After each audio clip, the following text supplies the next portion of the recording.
Kamangani, and welcome to Voices of Nexa.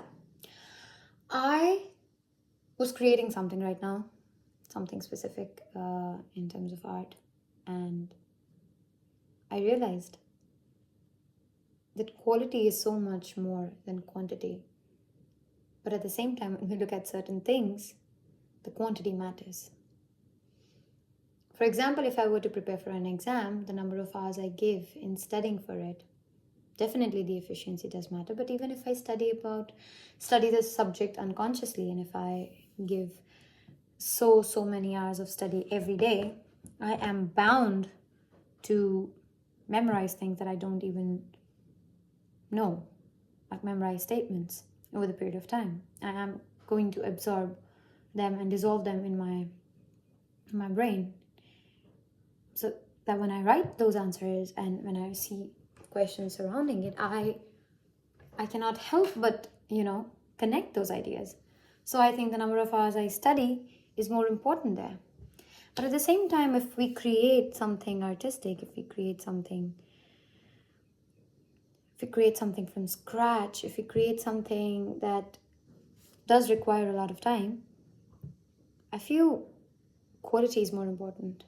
And what I mean by the quality is the intensity and the why behind the work, behind the piece. And you cannot always have the why. Sometimes you have to find the why. Sometimes you have to give away the why. Sometimes the why will be interpreted only on the basis of how the audience perceives your art. And sometimes there won't be a why. But you have to deal with it because you felt creating it and you did. It can be a painting, it can be a poem, it can be a song, it can be anything. I mean, at least these are the things that I do. So what is it? Is quality more important than quantity? Or is quantity more important than quality?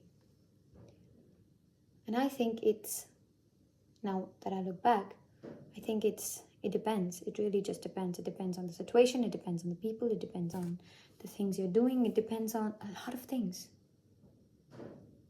So if I were to write a poem, there are some I have taken days to write, and there are some I've written in 10 seconds. Literally 10 seconds. And dictated them in a state of flow before even jotting them down. So maybe quality and quantity are very subjective to the things we do and how we perceive it and what is the process and the environment around it.